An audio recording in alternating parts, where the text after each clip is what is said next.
오늘 제가 나누는 말씀은 화요일부터 목요일까지 있는 목회자 컨퍼런스에서 마지막 목요일 도전의 시간 때 나눌 그 말씀을 오늘 우리 성도들과 먼저 나누고자 합니다.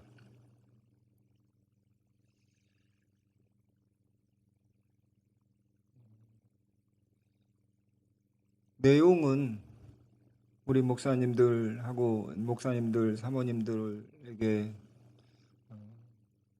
드리는 그런 말씀이지만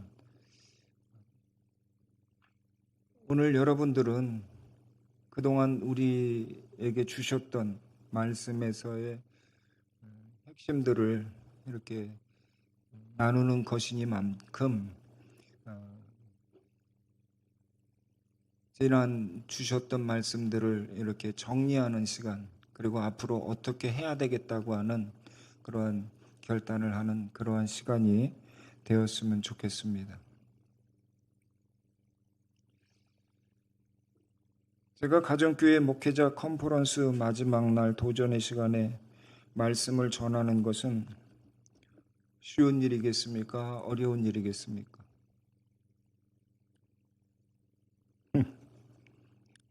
쉬운 일이라고요? 그것은 아주 기쁜 일이겠습니까? 부담스러운 일이겠습니까? 말씀을 전했을 때 열매가 풍성할까요? 아니면 부실할까요?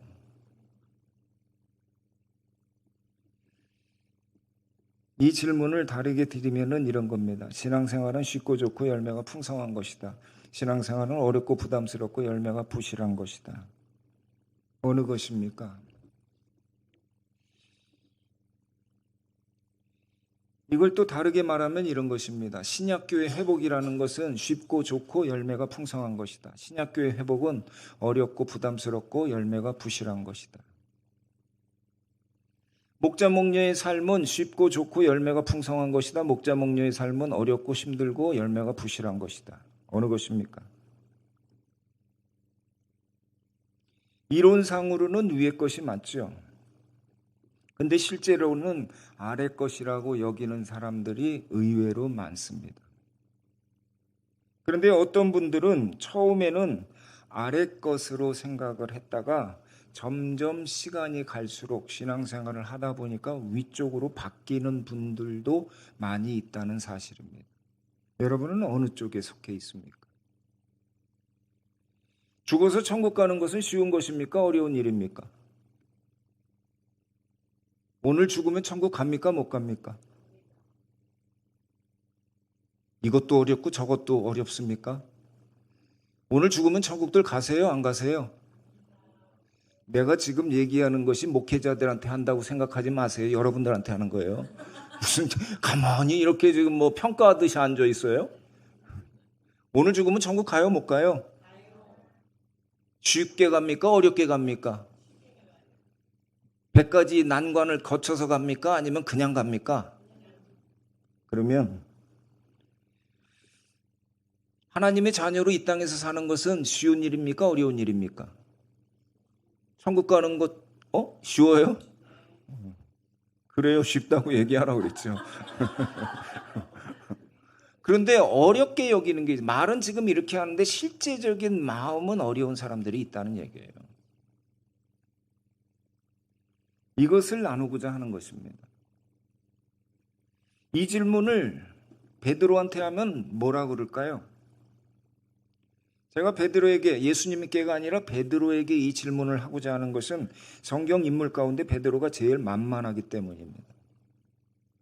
변두리 출신이고 가방끈도 짧고 어부라는 평범한 직업을 가는 것도 그렇고 세상 성공을 위해서 예수님 믿는 것도 그렇고 주님이 말씀하신 것을 자기 듣고 싶은 것만 듣는 것도 그렇고 큰 소리 치다가 넘어지는 것도 우리와 별반 다르지 않기 때문입니다. 또 하나는 이렇게 우리와 비슷한 베드로가 주님의 사도가 됐다는 거예요. 그리고 신약교회를 섬기는 사람이 되었으니까 우리의 질문에 대해서 충분히 대답해 줄 수 있다는 생각이 듭니다. 베드로는 뭐라고 대답할 것 같아요? 우리의 이런 질문에 대해서 어느 것이냐라고 질문하는 것에 대해서 베드로는 신앙생활이 쉽냐 어려우냐, 좋거나 부담스러우냐, 열매가 풍성하냐 부실하냐에 대한 답보다는 먼저 살펴볼 게 있습니다 라고 대답해 줄 것 같아요. 첫 번째는 뭘까? 무엇을 살펴보고자 하는가? 그것은 구원에 대해서 우리가 먼저 생각해 봅시다. 구원은 뭘까? 구원이라고 하는 것은 첫 번째 하나님이 주신 은혜라는 것이에요. 구원은 내가 노력해서 내가 착하게 살아서 구원받는 것이 아니라 하나님이 거저 주시는 사랑의 선물이라고 하는 것입니다. 베드로전서 1장 2절 하나님 아버지께서 여러분을 미리 아시고 성령으로 거룩하게 해주셔서 여러분은 순종하게 되고 예수 그리스도의 핏부림을 받게 되었습니다 라고 이렇게 이야기합니다. 이 사실을 믿습니까? 믿습니까?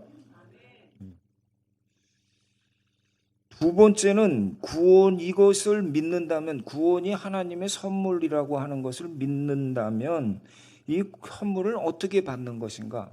그것은 바로 하나님의 말씀을 받음으로 다시 태어나는 것이다. 구원받는 것은 말씀을 받아들임으로 다시 태어나는 것이 구원이라는 것이에요. 베드로전서 1장 23절 여러분은 다시 태어났습니다. 그것은 썩은 씨로 그렇게 된 것이 아니라 썩지 않을 씨, 곧 살아계시고 영원하신 하나님의 말씀으로 그렇게 되었습니다. 그래서 구원받은 사람은 하나님의 말씀을 믿음으로 구원을 받는 것이에요. 그럴 때 영적 아기로 다시 태어나는 것이다. 이렇게 말하고 있습니다. 이 사실도 믿습니까?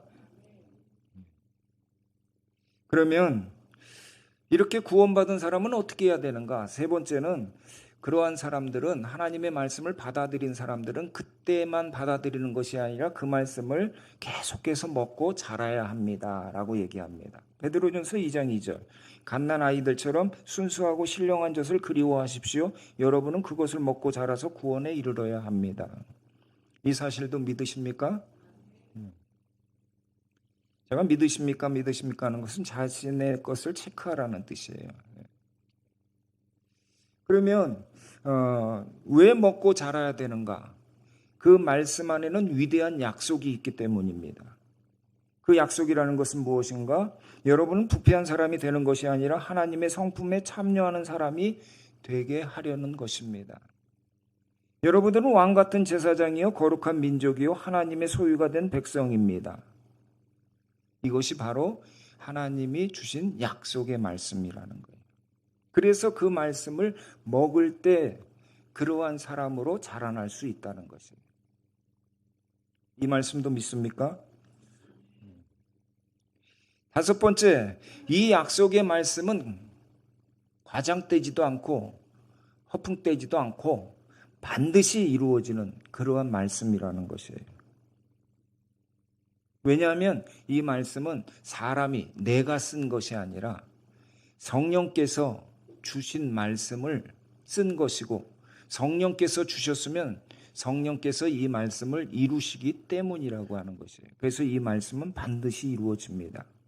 그렇다면 마지막 결론입니다. 구원이라고 하는 것은 모든 것을 하나님의 그 말씀 받은 그 말씀에 나를 맡기는 것입니다. 이렇게 얘기하는 거예요. 그래서 베드로전서 5장 6절에서 7절 모든 걱정을 모두 하나님께 맡기십시오. 하나님께서는 여러분을 돌보고 계십니다. 물론 지내다 보면 어려운 문제들이 많이 생길 것입니다. 고난이 올 것입니다. 그런데 그것도 걱정하지 마십시오. 고난은 세상 사람들이면 다 받는 거 아닙니까? 누구나 받는 게 고난 아닙니까? 그리고 그것은 영원하지 않고 잠시 동안이지 않습니까? 뿐만 아니라 하나님께서 그 고난을 이길 수 있도록 친히 함께 해주신다고 하셨습니다. 그리고 여러분들이 받는 고난이 예수님을 대신해서 받는 고난이라면 그것은 가문의 영광으로 여겨야 합니다. 왜냐하면 하나님께서 그 고난을 견디는 여러분들을 기억하시고 그 열매를 맺게 하실 뿐만 아니라 영광되게 해주실 것이기 때문입니다 라고 얘기합니다. 이 말씀 믿어요? 자, 그러면 이 6가지 말씀에 대해서 믿습니다. 다 믿습니다. 그리고 아는 것이다 라고 대답했다면 여러분들에게 질문합니다. 신앙생활은 쉽고 좋고 열매가 풍성하겠습니까? 아니면 어렵고 부담스럽고 열매가 부실하겠습니까? 말씀으로 구원받았다면, 말씀 안에 하나님의 약속이 있다면, 그 말씀 반드시 이루어진다면, 그렇다면 여러분들의 신앙생활은 어떻겠습니까? 쉽고 좋고 열매가 풍성하겠죠. 그런데 아직도 어렵고 부담스럽고 열매가 부실할 것 같다고 여기는 사람이 있다면 그것은 왜 그랬습니까? 자신이 보기에 몇 번의 문제가 있어요.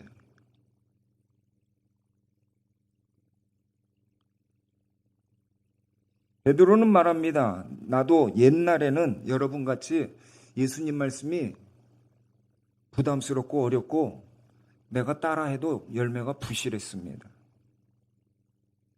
그런데 지금은 그 생각이 바뀌었어요. 그러면서 자신의 경험을 이야기해 줍니다. 예수님께서 부활하셔서 제자들을 찾아오셔서 하신 말씀입니다. 예수님이 제자들을 택하신 목적이기도 하죠. 누가복음 6장에 보면 예수님이 12 사도를 세우실 때 밤새도록 기도하시고 뽑으셨다고 하셨습니다. 예수님이 밤새도록 하나님께 기도하고서 뽑으셨으니 제자들은 예수님의 증인으로 보냄을 받은 사도로 부족함이 없는 사람들이어야 합니다. 그런데 제자들의 모습을 자세히 살펴보면 그렇지 못하다고 하는 것을 우리는 금세 알 수 있습니다. 누가복음 8장에 보면 거센 풍랑이 불어서 타고 있던 배가 위태로운 상태가 되었을 때 주님이 그 배에 함께 하심에도 불구하고 제자들은 겁에 질려 두려워했습니다. 그들은 천지를 창조하시고 다스리시는 주님의 증인으로서 자격 미달이었습니다. 누가복음 9장에는 예수님께서 제자들에게 귀신을 쫓아내고 병을 고치는 능력을 주셔서 행하게 하시고 사방에서 몰려든 사람들을 도시락 하나로 5,000명을 먹이시는 놀라운 기적을 행하셨습니다. 그리고 제자들에게 너희들은 나를 누구라 하느냐라고 물으셨습니다. 제자들이 주는 그리스도시며 하나님의 아들이십니다라고 고백을 했을 때 예수님은 이제 나는 붙잡혀서 고난을 받고 죽임을 당하여 3일 만에 살아날 것이다 라고 말씀하시자 제자들은 거세게 항의하고 따졌다고 했습니다. 이러한 제자들을 보고 예수님은 하나님의 일은 생각하지 않고 사람의 일만 생각한다고 크게 꾸짖으셨습니다. 자기들의 성공만을 생각하는 제자들은 예수님의 증인으로 자격 미달입니다. 그런데 이러한 자격 미달인 제자들에게 조금씩 변화가 일어나기 시작합니다. 예수님께 기도를 가르쳐 달라고 하고 믿음을 더하여 달라고 하기 시작했기 때문입니다. 이제는 예수님의 증인으로서의 모습을 갖춰가는 듯 보입니다. 그런데 그러던 가운데 예수님이 유월절 식사를 하시면서 이 떡은 내 몸이다, 이 포도주는 내 피다 하며 자신의 죽음을 말씀하실 때 제자들은 누가 큰 사람이냐를 가지고 다툼을 하고 있었고 예수님이 나를 위해서 기도를 해달라고 부탁하셨을 때 그들은 모두 깊은 잠에 빠져 있었다고 했습니다. 그리고 예수님이 잡히실 때 그들은 자기 살 길을 찾아 모두 도망을 갔습니다. 이러한 이들은 예수님의 증인으로서 완전 자격 미달입니다. 예수님의 증인으로서 자격 미달이라는 결정적인 사건은 예수님이 부활하신 이후에 나타났습니다. 예수님이 부활을 목격한 여자들로부터 부활의 소식이 전해졌을 때 제자들이 한 말은 어처구니 없는 말이다 라고 여기고서 믿지 않았습니다. 그리고 부활하신 예수님이 그들 앞에 나타나셨을 때는 유령으로 여겨 무서워하고 상처를 보여주시고 먹을 것을 드시면서 증거를 보여주시는데도 의심하고 믿지 못했습니다. 그들은 정말 주님의 증인으로서 자격 미달입니다. 그런데 이러한 제자들을 향하여 주님께서 너희는 이 일의 증인이라고 말씀하십니다. 제자들이 거센 풍랑을 보고 두려워하고 하나님의 일을 생각하지 않고 자기 성공만을 생각하고 누가 큰 사람이냐 싸우거나 잠에 빠져 기도를 하지 못하고 도망을 쳐도 또 예수님의 부활을 어처구니 없는 말로 여기고 믿지 못하였을 때 사람들은 그들을 보면서 자격미달이라고 손가락질을 할지 몰라도 예수님은 그때마다 저들은 나의 증인이다 라고 말씀하셨습니다. 왜냐하면 예수님의 증인이 될 수 있는 사람은 나는 할 수 있습니다 하고 자신 있게 말하는 사람이 아니라 나는 자격미달입니다 라고 말하는 사람이기 때문입니다.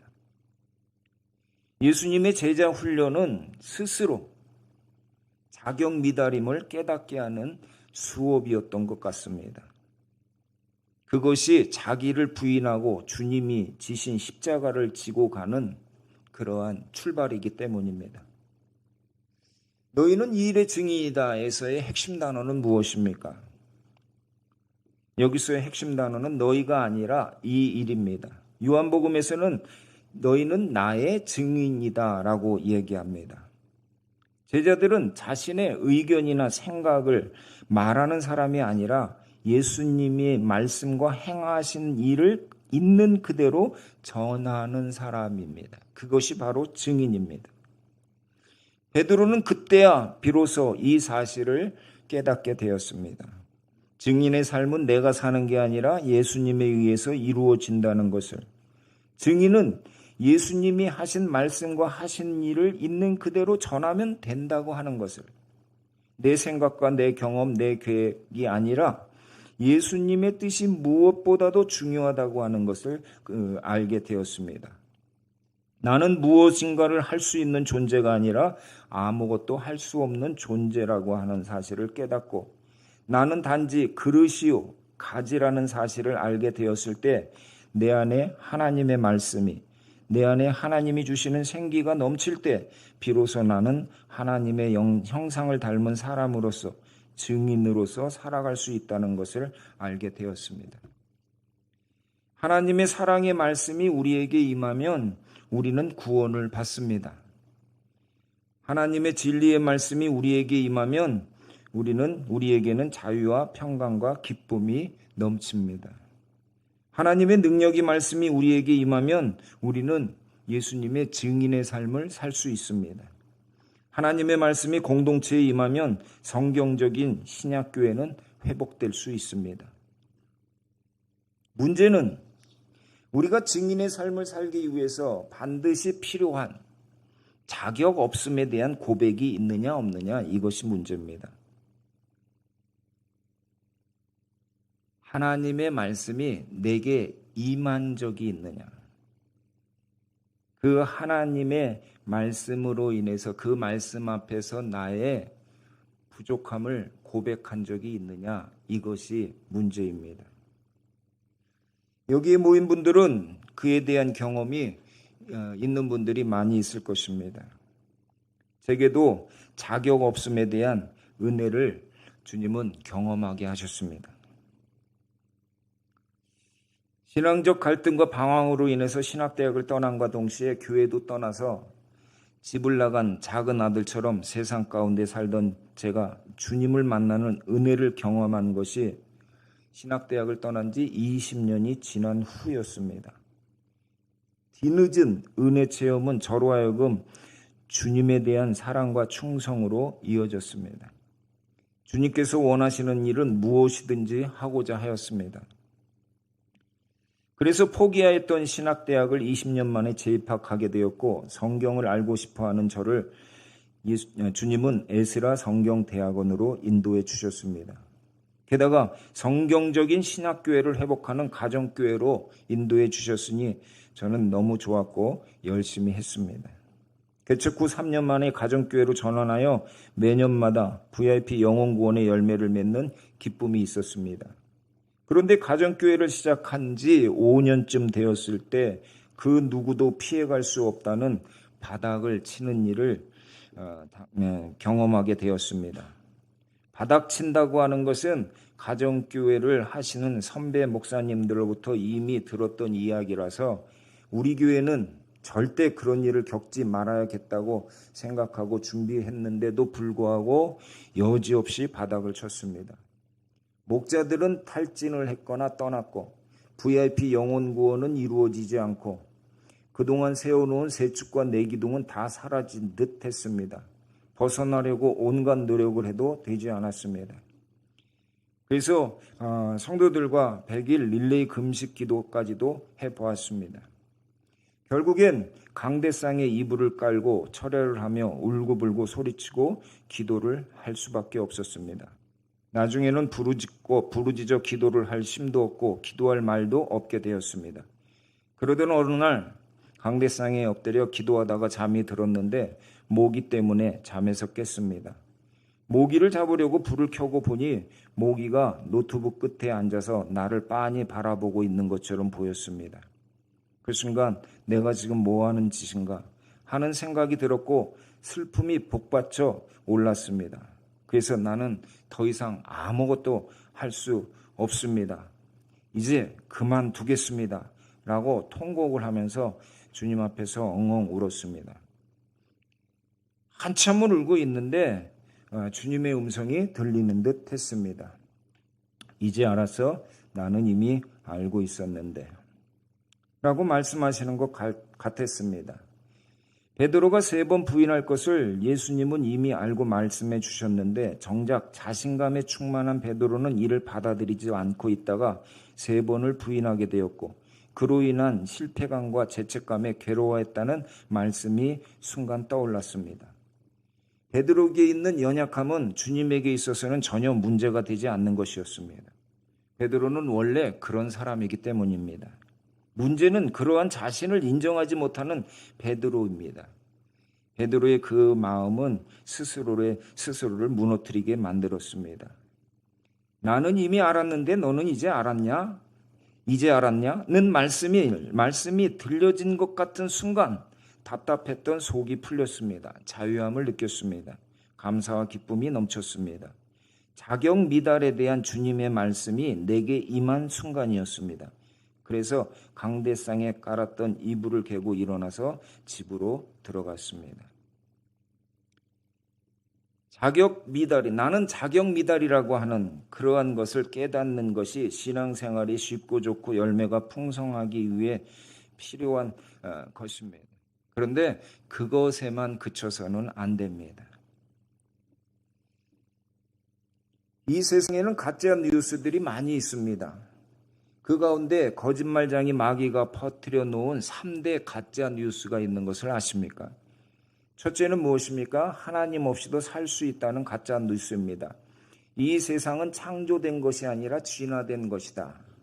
그래서 창조주 하나님을 인정하지 않고 인간이 주인처럼 행세를 하며 살게 합니다. 두 번째 가짜 뉴스는 예수님 없이도 구원을 받을 수 있다고 하는 것입니다. 이들은 신의 존재를 부인하지는 않습니다. 그런데 구원을 은혜로 받는 것이 아니라 선을 행하면 받을 수 있다고 믿게 합니다. 그래서 그들이 지은 죄로 인해서 심판을 받고 멸망에 이르게 하고 맙니다. 그렇다면 세 번째 가짜 뉴스는 무엇인가? 세 번째 가짜 뉴스는 하나님의 천지 창조를 믿고 예수님의 대속의 은혜를 믿어 구원받은 그리스도인들에게 거짓말장이 마귀가 퍼뜨려 놓은 가짜 뉴스입니다. 그것이 뭘까요? 그것은 성령님 없이도 신앙생활 할 수 있다라고 하는 것입니다. 성령님 없이 신앙생활 한다는 것은 어떤 것일까요? 그것은 성령님의 능력이 아닌 자기 수준에서 신앙생활 하는 것을 말합니다. 하나님의 뜻이 아닌 나의 성공을 이루기 위해 신앙생활 하는 것을 말합니다. 그러할 때 어떻게 될까요? 성도는 신앙생활이 어렵고 부담스럽고 열매가 부실하고 목회자는 사역이 힘들고 부담스럽고 열매가 부실하게 되는 건 당연합니다. 또 교회는 신약교회 회복이 불가능합니다. 그렇다면 성령님 안에서 성령 충만해서 신앙생활 하려면 어떻게 해야 하는가? 이것이 모두의 고민이고 과제입니다. 하나님께서 호세아 선지자에게 하신 말씀입니다. 내 백성이 망한다라고 하나님을 믿는 백성인데 망한다고 합니다. 무엇 때문에 망할까요? 마찬가지로 지금도 하나님을 믿는 성도들, 하나님을 아버지로 믿는 성도들, 이 시대의 교회, 그리스도인들이 망하고 있다라고 하는 말씀과 동일합니다. 이것은 우리의 문제이기도 합니다. 무엇 때문에 망합니까? 그것은 하나님을 알지 못할 때 망한다고 합니다. 하나님의 자녀라도 하나님의 택함을 받은 백성이라도 하나님을 알지 못하면 망할 수 있다고 하십니다. 여기서 알지 못하는 것은 지식적인 암뿐만 아니라 경험적인 암까지도 말합니다. 알몸을 벗은 듯 속속들이 다 아는 것을 말합니다. 하나님을 알지 못해서 망하는 원인은 무엇일까? 그것은 말씀을 가르쳐야 할 제사장들이 하나님의 말씀을 소홀히 여기고 백성들에게 올바로 가르치지 않음으로부터 시작됩니다. 제사장이 모르는 게 아니라 백성들을 모르게 했다는 것이 중요한 것입니다. 목사만이 아는 것이 아니라 성도들이 알아야 된다고 하는 것을 지금 이야기하고 있습니다.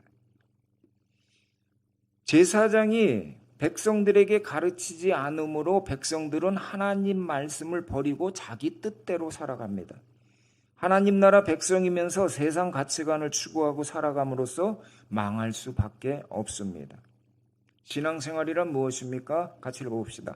신앙생활은 하나님의 말씀을 올바로 알고 있는 그대로 믿고 그 말씀에 순종하며 사는 것입니다. 신앙생활은 알고 믿고 사는 게 신앙생활입니다. 하나님의 말씀을 통해서 하나님을 알고 그 말씀을 그대로 믿고 또 순종해서 사는 것, 그것이 신앙생활입니다. 그런데 알려고도 하지 않고 믿으려고도 하지 않고 순종하려고도 하지 않습니다. 알려고 노력했다가 아는 것에 있어서 자기가 맞지 않는 자기의 생각과 다른 비이성적이고 과학적이면 믿지 않으려고 합니다.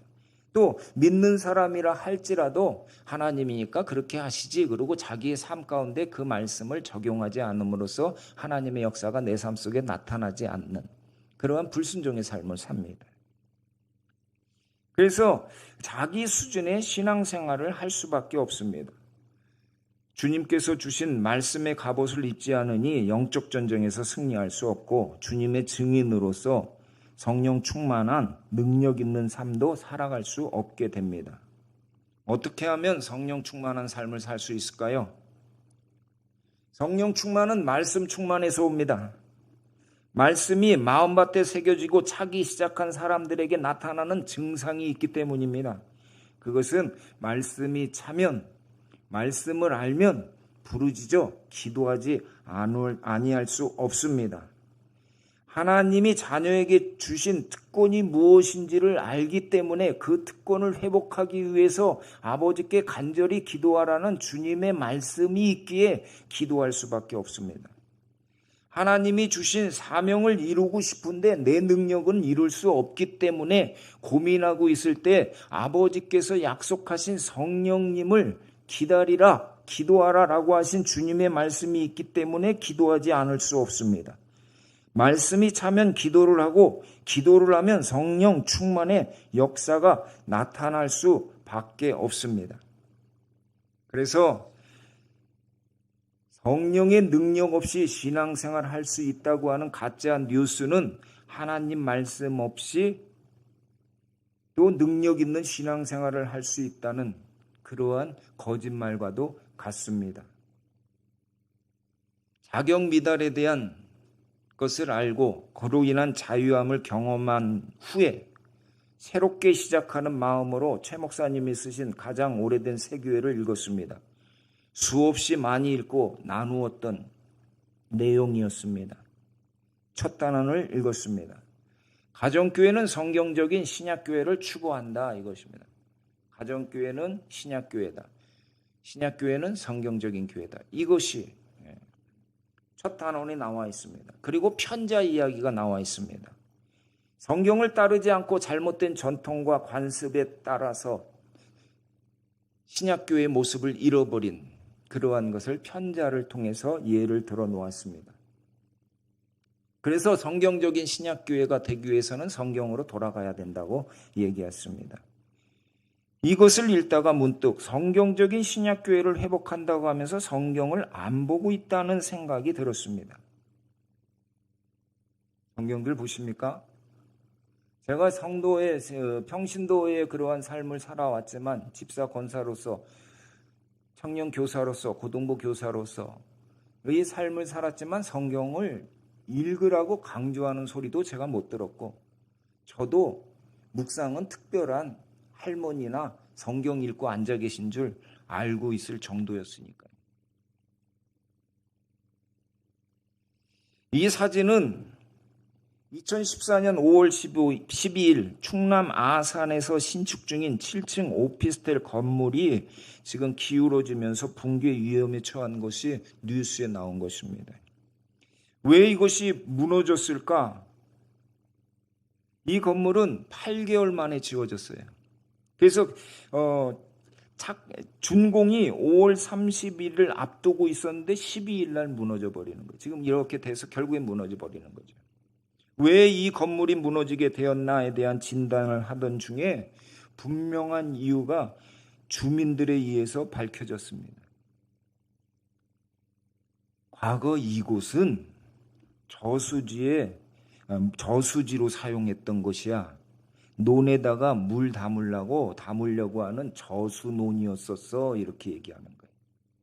그래서 집안이 약해서 평소에도 농기계는 들어가지 못하고 소를 이용해서 농사를 짓던 곳이야. 그런데 어느 날 집을 짓기 시작하는 거야. 8개월 만에 집을 짓는 것이죠. 이러한 곳이라면 집안의 조사를 해서 튼튼하게 기초공사를 하면 되겠죠. 그런데 빨리 지어서 분양하려고 서두르는 바람에 집안이 그 건물의 무게를 견디지 못하고 이렇게 무너져 내리고 만 것입니다. 이것을 보면서 마치 모래 위에 지은 집, 반석 위에 지은 집에 대한 주님의 말씀이 생각나게 하는 대목입니다. 말씀 위에 지은 집과 그냥 빨리 지으려고 하는 모래 위에 지은 집, 그 차이는 저렇게 된다라고 말씀하십니다. 모소대나무라고 하는 영상이 한창 유행하던 때가 있었습니다. 모소대나무는 4년 동안 3cm밖에 자라지 않다가 5년째가 되면 하루에 30cm씩 자라 6주 만에 15m가 넘는 울창하고 큰 숲을 이룬다고 하는 그러한 대나무입니다. 4년 동안 왜 자라지 않을까? 4년 동안 왜 3cm만이 그렇게 자랄까? 그것은 그 기간 동안 4년 동안 모소대나무는 땅속에 깊고 넓게 뿌리를 내리고 있기 때문이라고 했습니다. 수백 메타에 걸쳐서 뿌리를 내렸다고 했습니다. 모소대나무의 뿌리 내리기는 결코 쉽지 않았을 것입니다. 땅속에 돌과 다른 나무의 뿌리들이 이미 자리 잡고 있었기 때문입니다. 그 사이에 뿌리를 낸다는 것은 쉬운 일이 아닙니다. 뿌리를 내리고 가다가 어느 때는 돌에 걸려서 더 이상 나갈 수가 없습니다. 또 어느 때는 다른 나무 뿌리에 얽혀서 양분을 충분히 얻지 못하고 양분을 빼앗겨서 어느 부분은 썩고 마르는 뿌리도 있었을 수 있습니다. 그럴 때마다 모소대나무는 포기하지 않습니다. 틈 사이를 비집고 들어가서 뿌리를 내립니다. 큰 바위가 있으면 그것을 피해서 갑니다. 그리고 그것이 자라고 두꺼워져서 자리 잡는 일을 주저하지 않고 계속해서 해나갑니다. 4년 동안 하는 동안에 모소대나무는 그 땅속에 아주 길게 그리고 아주 튼튼하게 뿌리를 내립니다. 모소대나무 이야기를 들으면서 영혼 구원의 열매가 풍성한 성경적인 신약교회가 이루어지기 위해서는 교회의 기초 토양이 바뀌어야 한다는 생각이 들었습니다. 다른 말로 하면 교회의 교회를 구성하는 성도들의 마음이 길가와 같고 자갈과 같고 가시밭과 같은 마음밭이기 때문입니다. 그 마음이 옥토로 바뀌기 위해서는 무엇이 필요한가? 스스로 노력으로는 되는 것이 아니라는 것이에요. 옥토로 바뀌는 것은 오직 말씀만이 그 마음을 바꾸게 하십니다. 좋은 땅은 하나님의 말씀을 듣고 인내함으로 30배, 60배, 100배의 열매를 맺는다고 했습니다. 말씀이 마음밭을 변화시키고 말씀이 열매를 맺게 하는 줄 믿습니다. 그런데 사람들은 모소 대나무와 같은 삶을 살고 싶어 하면서도 4년 동안 뿌리 작업에 힘쓰는 데는 아니 뿌리를 내리는 데는 힘쓰지를 않습니다. 오직 빨리 위로 자라서 열매를 따먹고 싶은 마음뿐입니다. 교회도 마찬가지가 아닌가 하는 생각이 들었습니다. 그래서 정말 신약교회, 영혼구원에서 제자 삼는 신약교회가 되기 위해서는 뿌리 작업을 해야 되겠구나라고 하는 생각을 했습니다. 그래서 이렇게 했습니다. 성경적인 신약교회이면서 성경을 가까이 하지 않는 그러한 성도들이 모였다면 어떻게 될까? 그 교회는 하나님의 말씀대로 시간이 갈수록 망해갈 것입니다. 그래서 무엇보다도 먼저 성도들이 하나님의 말씀인 성경을 알도록 해야겠다는 생각을 했습니다. 그래서 만든 것이 성경 보화찾기라는 노트입니다. 성경 보화찾기는 말 그대로 성경 속에 감추어진 보화를 찾는다는 의미로서 방법은 성경 한 장을 읽고 그 가운데 가장 와닿은 성경 구절 하나를 찾는 것입니다. 그리고 그것을 나누는 것입니다. 월요일부터 금요일까지 하루에 3장을 읽고 토요일은 한 주간을 돌아보는 시간을 갖고 주일엔 쉬었습니다. 이렇게 할 경우에 1년 반 정도면 신구약을 통독할 수 있게 됩니다. 이렇게 해서 코로나 기간 동안에 신구약 성경을 2번 통독했습니다. 나름대로 하나의 원칙을 세웠습니다. 첫째는 성경적인 신약교회 회복을 위해서 모든 성도가 성경 통독에 동참하도록 한다. 둘째, 이것이 아니면 성경을 읽지 않으면 교회는 망한다는 생각으로 배수의 진을 친다. 셋째, 일부만 하는 것이 아니라 물결을 이루어 말씀 회복 운동이 일어나도록 한다. 그래서 한 것이 전 교인의 70% 이상 말씀 통독이었습니다. 처음에 말씀 통독을 시작했을 때 보통의 교회들이 그렇듯이 20% 정도의 성도들이 동참합니다. 이분들은 그냥 두어도 스스로 묵상하고 기도하고 하는 분들입니다. 문제는 나머지 사람들입니다. 한 달란트가 변해야 교회가 변합니다. 한 달란트 사람들이 부흥을 해야 교회는 부흥합니다.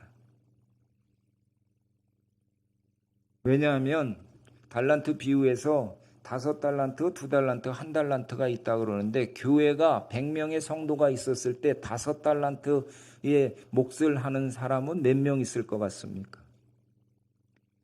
그것은 한 5%밖에 되지 않습니다. 100명의 성도가 있는 교회에 5달란트의 역량을 하는 사람은 장로님들, 그분들이 또 안수 집사님의 몇 분, 그래서 한 5%만이 그 일을 합니다. 그러면 2달란트 하는 사람은 몇 명이나 될까요? 그것은 또 한 15%. 그래서 둘이 합하면 한 20%의 사람이 교회에서 그러한 일들을 합니다. 그래서 2대8의 원리가 바로 그런 거죠. 교회도 마찬가지입니다. 1달란트를 가진 사람들이 80%가 차지합니다. 1달란트가 살아야 되는 이유는 1달란트가 열매를 맺지 못한 것은 하나님에 대한, 주인에 대한 오해 때문에 그렇습니다. 게으름의 문제가 아닙니다. 주인에 대한 오해가 그로 하여금 사역을 못하게 한 것입니다. 그래서 이런 결과가 나옵니다. 5달란트 가진 사람이 5명이었을 때 그들은 25달란트의 역할을 하고 그들에게 주어진 것을 다시 주셨을 때 그들은 다시 50달란트를 남깁니다. 그런 식으로 해서 그들이 3번으로 이렇게 그 달란트에 대한 역할을 감당했을 때는 200달란트를 남길 수 있고 2달란트 사람 15명은 30달란트를 할 수 있겠죠. 그들이 다시 주께서 60달란트가 되게 하시고 다시 120달란트가 되게 하시고 240달란트가 되게 하십니다. 그런데 1달란트 가진 사람이 80명인데 그들이 하나님에 대한 오해를 풀고 내가 할 수 있는 것만 하면 되겠구나라고 하는 것을 알고 그것만 해서 남겼을 때 80달란트를 남기면 그 다음엔 2달란트의 역할을 할 수 있겠죠. 그러면 160달란트가 되고 320달란트가 되고 640달란트 역할을 할 수 있다고 하는 놀라운 부흥의 비밀이 여기에 숨겨져 있는 것 같습니다. 이것은 VIP가 성도가 되고 목자 목녀가 되는 것과 똑같은 이치입니다. 특별한 사람이 되는 것이 아니에요. 하나님의 부르심 앞에서 그때그때 순종하는 사람들은 자기가 VIP였다가 성도의 삶을 살고 성도의 삶을 산 사람은 또 목자 목녀의 삶으로 나아가는 이치입니다. 그리고 또 하나는 집을 나간 작은 아들인 저와 같은 사람이 목사가 되고 가정교회 지역 목자가 되고 지금 이 자리에서 초원지기로서 주님의 말씀을 가정교회 컨퍼런스에서 전할 수 있는 것과 같은 이치입니다. 그래서 되도록 모든 성도들이 하나님의 말씀에 통독하도록 하나님의 말씀 통독에 동참하도록 했습니다. 그러자 20% 동참해서 30%, 40%를 넘어서 5, 60%에 넘어가게 됐습니다. 그래서 3분의 2 이상의 성경 통독에 참여하도록 했습니다. 중요한 결정을 할 때 과반수 찬성으로 모든 것을 결정하지만 진짜 중요한 결정을 할 때는 3분의 2 찬성으로 그것을 결정하는 것처럼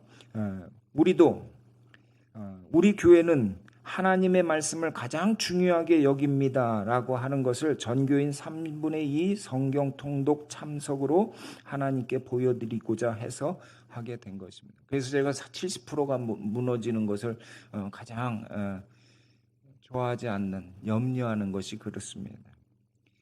지금은 성경 묵상을 하고 있는데 지금도 70%에서 80% 사이에 매일 성경 묵상을 하고 있습니다. 이렇게 했을 때 어떤 변화가 있을까?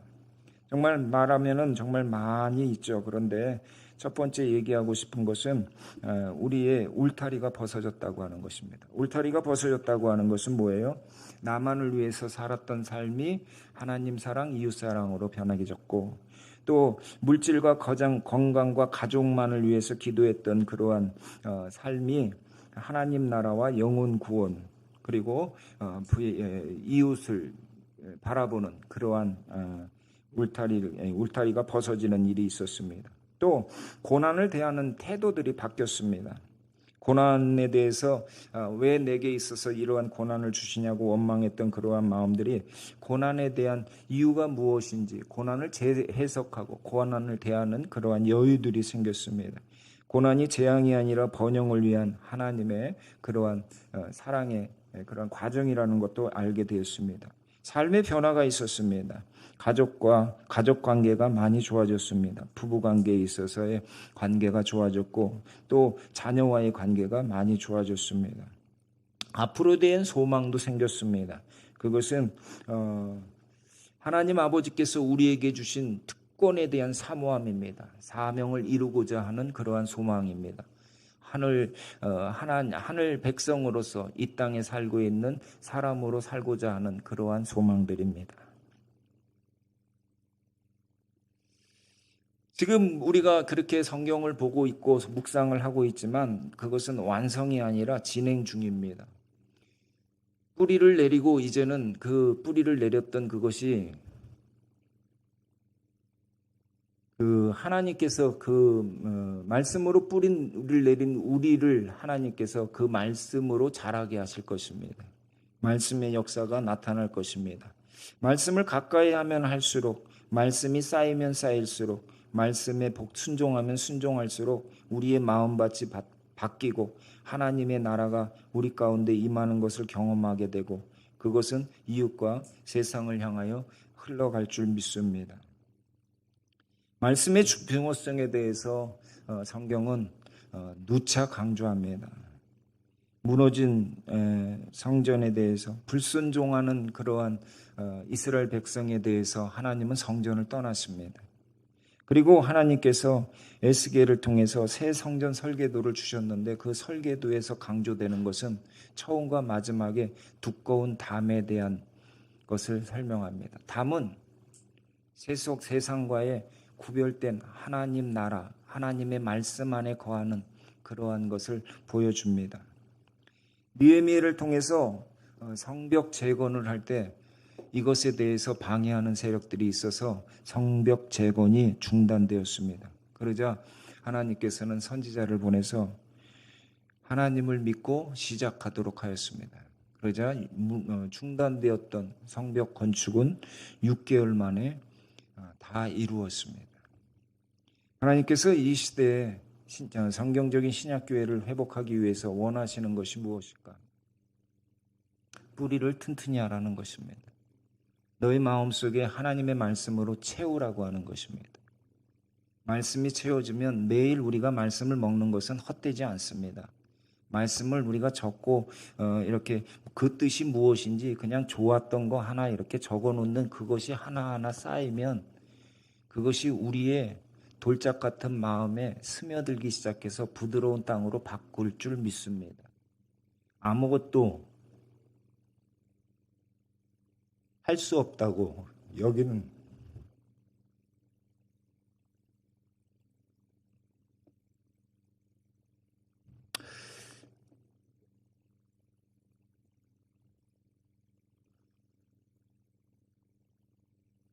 우리 자신을 본래 너희들은 하나님의 보물이었다. 내 마음속에 창조 이전부터 내 마음속에 있었던 그 보물이었고 이 온 세상을 다스리는 자로서의 존귀한 자라고 하는 것을 그 말씀이 그 하나님이 그 말씀을 주신 하나님이 증명하실 것입니다. 그래서 우리는 말씀을 봅니다. 그리고 그 말씀을 붙들고 기도합니다. 그 말씀이 우리 가운데 이루어져서 하나님의 영광이 하나님의 구원이 우리를 통해서 세상에 나타나기를 그 쓰임을 받기를 우리는 오늘도 기도하는 줄 믿습니다. 함께 찬양합시다.